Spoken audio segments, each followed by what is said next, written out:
Welcome to Buckeyes Tomorrow Morning for Friday, August 5th. I'm your host, Tom Orr. The Notre Dame game is in 29 days, the game against Michigan in 113 days.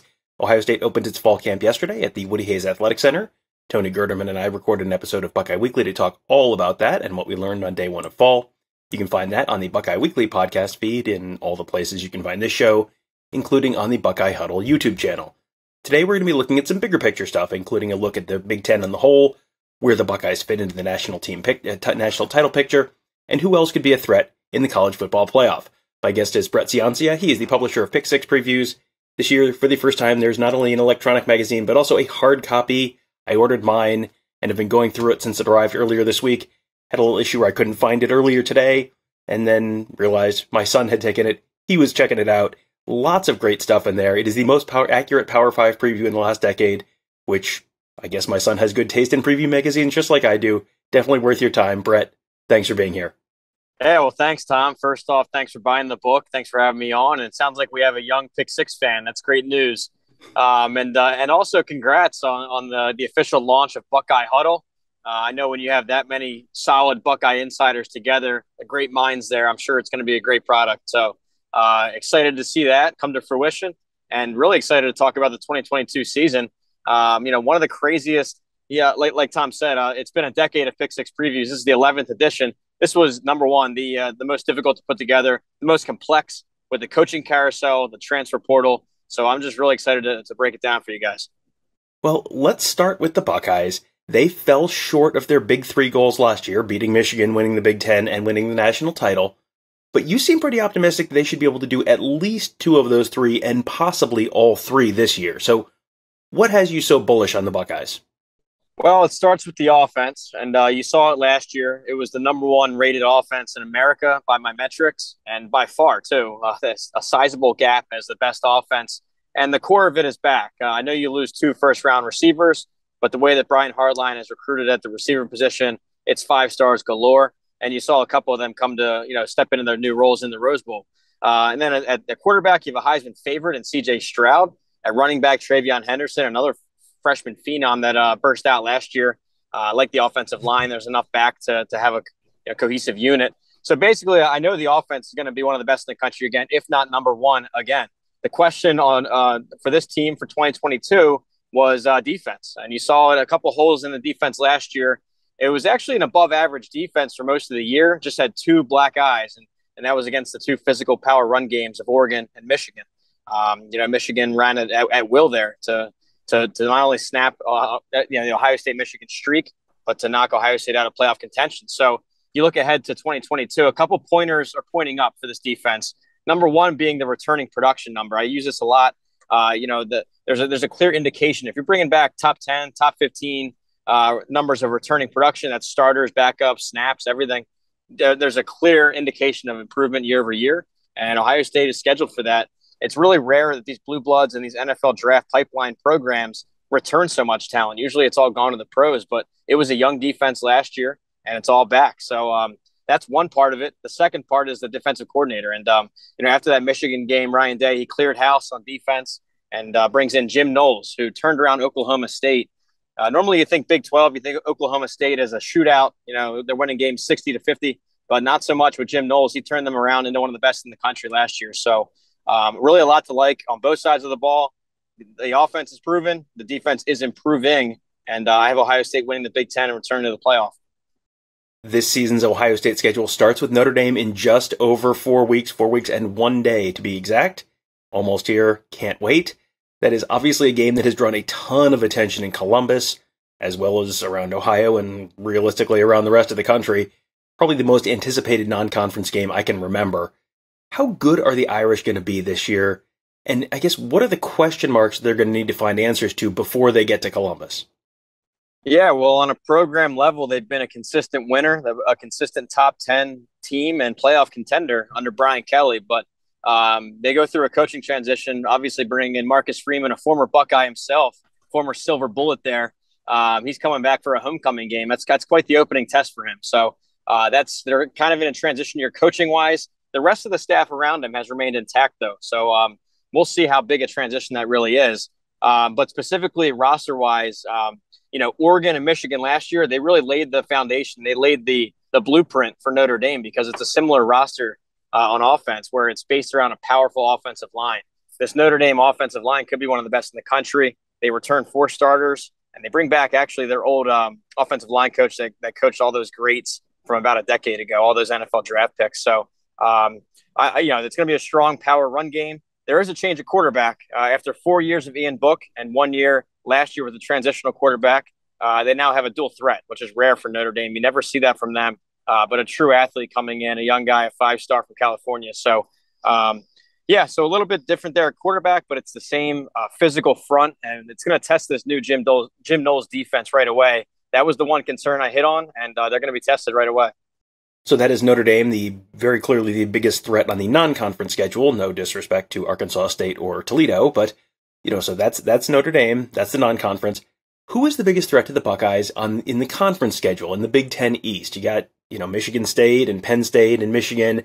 Every year, one of them seems like they rise up and present a threat. And last year, Michigan got Ohio State. Is there a team that matches up well with Ohio State on their schedule this year? Who's the biggest threat in the East? Yeah, well, I saw 2 contenders for this question and for second place in the Big Ten East. It was between Michigan and Penn State. First with Penn State, they recruit at a great clip. They just signed one of the best recruiting classes in school history there at number 6. But I think all that talent is still a year or 2 away from really contributing to a conference title run. So they're still stuck there with Sean Clifford. He's a proven product, but you kind of know his ceiling there. I don't see them contending for the division. And lastly, with Penn State, when you're talking about an even year, an even or odd year, but this one being in Happy Valley, I had that circled as a whiteout game, and just leave it up to Fox to throw their big money bag in the way and ruin that. So it stinks for Penn State fans. Ohio State's are probably loving that because they dodge a bullet. One of the hardest home game atmospheres to play in. So instead of a prime time whiteout, you have a noon kickoff there at Penn State. I think it's a huge plus for Ohio State. But I ultimately decided on Michigan for number 2 in the East. Actually number 6 overall, Michigan. I think they're still a strong team. A lot of the core of what you saw last year offensively is back. They were the number 1 offensive line in a lot of my numbers. And I think 4 out of 5 are back up front, including multiple All-American candidates, multiple All-Conference talents. And really, I just spoke to this with Notre Dame, their offensive line. But again, Ohio State will be tested by this front. Jim Harbaugh and this offensive team, they put this in for 365 days. They called it the Beat Ohio drill. I don't know if you've seen this, but at the end of every practice for an entire year, they blasted heavy metal music, Smash Mouth music, and just did a physical goal line drill with the idea. They called it Beat Ohio. And we saw that unfold for 4 quarters there last year. So we'll see a measuring stick of how far the Ohio State defensive line and the defensive front 7 have come. Ultimately, what held me back from making Michigan finish higher was the transition on defense. It was a lot of multi-year veterans, star players, and their coordinators gone. Really, both coordinators are gone, actually. But I think that the Broyles Award was given to the wrong Michigan coordinator. I think that Mike McDonald, what he did on defense was masterful. And he's gone along with Josh Gaddis on offense. But Gaddis, to me, didn't really do as much specifically. It was more Harbaugh going back to his old Stanford style. Gaddis tried to put in what he called speed and space, basically trying to copy what Ohio State did, and it didn't work. So last year in 2021, Harbaugh flipped it back to the old Stanford model, and it worked. So all that to say, Michigan's the biggest threat. They don't have enough on defense to match Ohio State or slow them down. I think Ohio State wins the rematch this year and wins the conference. I think there are a lot of people in agreement on at least 2 of the playoff teams this year, Alabama and Ohio State. Those seem like almost universal choices. And I think a decent number would have Georgia in that group as well, which you do as well. So you've got those are 3 of your 4 playoff picks this year. But what was interesting to me was the 4th team you have in there, and that's Utah. Now, that's a team that Ohio State fans have obviously seen up close recently and probably have a newfound respect for after the Utes gave them 60 minutes of very, very tough football in the Rose Bowl. Utah has a very tough road trip to Gainesville to face Florida early on. So what is it about the Utes that makes you think they're going to be able to crack the playoff field this year? Yeah, well, it's interesting. There are so many candidates for that 4th spot. I mean, I think you're right on that. It's kind of a consensus that you have Alabama, Ohio State, and Georgia as the 3 superpower recruiters and programs. I think they're proven products. But yeah, that 4th spot's wide open. So what I did was I tried to look at the other 3 leagues, the ACC, the Big 12, the Pac 12, and who is most likely to come out of their leagues as a conference champ with either 0 or 1 loss. Out in the ACC, I'll start there. Some contenders like Clemson, NC State, Miami. There's some good potential there, but I think that with Clemson's offense, that really debilitates them. That really puts a ceiling on their growth. They were the worst offense in the ACC last year per my metrics, and I watched their spring game. I don't really see an overnight fix at quarterback. DJU was still overthrowing guys and skipping them in the dirt. It was not looking great. So I think they'll get tripped up a couple times. NC State's also a legitimate threat in the ACC too, but not quite playoff potential. Then I went over to the Big 12, and even more wide open than the ACC. You could consider 5 teams contenders for this league. Oklahoma going through a huge coaching transition. Baylor is the defending champs, but they lose their whole defense. Not to oversimplify it, but I think 7 starters are gone and quarterback gone. So then I went over to the Pac-12, and this is a team with Utah that their record last year is a little bit misleading. When you see that 4-loss number, you think, why would you pick them for the playoff? Really, they picked the wrong quarterback last preseason, and they had Charlie Brewer starting the first 3 games. They went 1-2. Once Cam Rising took over, they were playing playoff caliber football the rest of the way.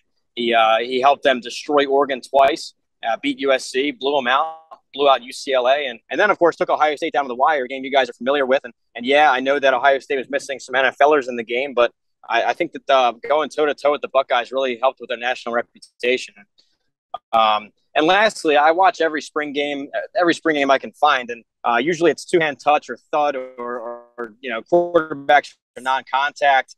Not in Utah, and they were smashing each other. I mean, broken face masks, crushing quarterbacks, and that translates into it's symbolic of their overall physicality as a team and a defense.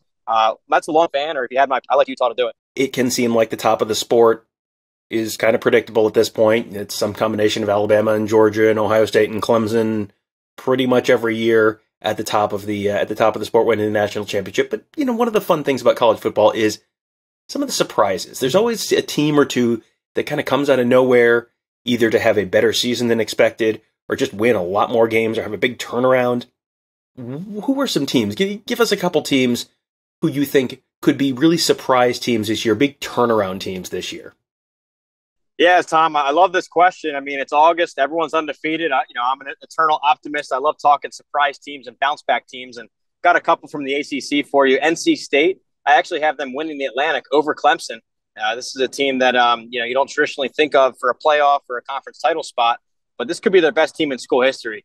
Their fans think as much, the media, and Dave Doran, he won't say it out loud, but he's really confident in this roster. Great quarterback, Devin Leary, 30 touchdowns to 5 picks. The defense is littered with All-American candidates, so that's really a team that no one's talking about that could break out. Miami, the same deal over in the Coastal Division. It's always about, is Texas back? Is Miami back? With Miami this time around, they made the financial commitment.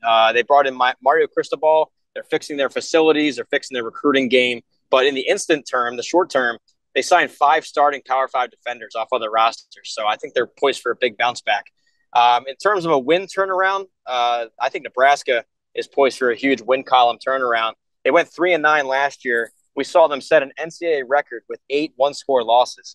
So, some people may laugh at that stat, but they were so close in all these games. I mean, you tend to see one-score games even out. So I think they're poised for a bounce back. They really hit the transfer portal hard. And then lastly, BYU. This is a team that no one's talking about, and I feel like I found a diamond in the rough.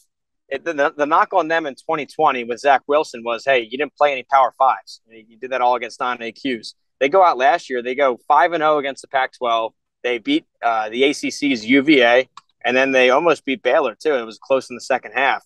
So that entire roster is back for 2022, the most returning production in America, and a lot of W's on that schedule there. So I have them 15th in the country. No other preview book has them ranked at all. So something's off there, but I really think I found something in BYU, so I'll challenge them on that one. All right, now I plugged it earlier. I will plug it again.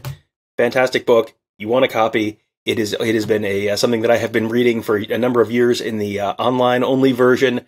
Was thrilled to get my print copy this year. Really nice. Just kind of check through it all the time. Just when I need to reference something. Really enjoying that. Let people know where they can get their own copy of that and where they can find you on Twitter. Oh, thanks so much, Tom. Yeah, I always enjoy our chats through the off season, but especially the preseason one. That's all my research coming to fruition. So yeah, it's pick6previews.com. at Pick Six Previews on Twitter. And it's an annual season preview book. This time, after 10 years of digital only, this time around we have a hard copy. You also get the digital emailed immediately over. So for those 3 days that you're waiting for shipping, you can have access right away to the book. And what goes into it, it's a one-man show. It's just me. I'm covering all 66 Power 5 teams. I'm interviewing head coaches, coordinators, watching spring games, talking to beat writers, listening to local podcasts, everything I can get my hands on, because I'm a competitive guy. The goal is to be the most accurate book, and I've done that the last 5 years. So I'm really excited for this 2022 season. I know my book's a little bit later in the cycle, being that it just released a week ago. But with that, I have some advantages because, the transfer portal has been crazier than ever. A lot of them happened in April, May, even June. So some of these books that went to newsstands in May, they're missing out on a lot of critical data. So mine's a little late in the cycle, but it's definitely the most up-to-date. So go to pick6previews.com. I have sample teams up there so you can see what we're talking about. Some testimonials there, the College Game Day guys, the ACC Network guys, Josh Pate, 247 Sports, tons of stuff on there. So thank you again, Tom. Thanks to the Buckeye fans. One of the most passionate out there. Ohio State, I respect them a lot, the fans, the media, because it's one of the only ones out there that can really match my high passion for the Buckeyes in 2022. Well, again, thanks to Brett for being here. Always enjoy his insight. Really, really good, deep knowledge of all sorts of teams across the Power 5. Obviously, most accurate magazine over the last 10 years. He seems to know what he's talking about. Always enjoy getting to kind of pick his brain a little bit on the kind of broader national college football picture. So I hope you guys enjoyed that one as well. And do make sure you pick up your copy at pick6previews.com. Follow Brett on Twitter at pick6previews, and that's SIX, not the number, PICKSIX previews.com. And PICKSIX previews on Twitter as well. So that'll do it for today. Thank you guys all for joining us. Have a great day. Have a great weekend. And we'll see you on Monday.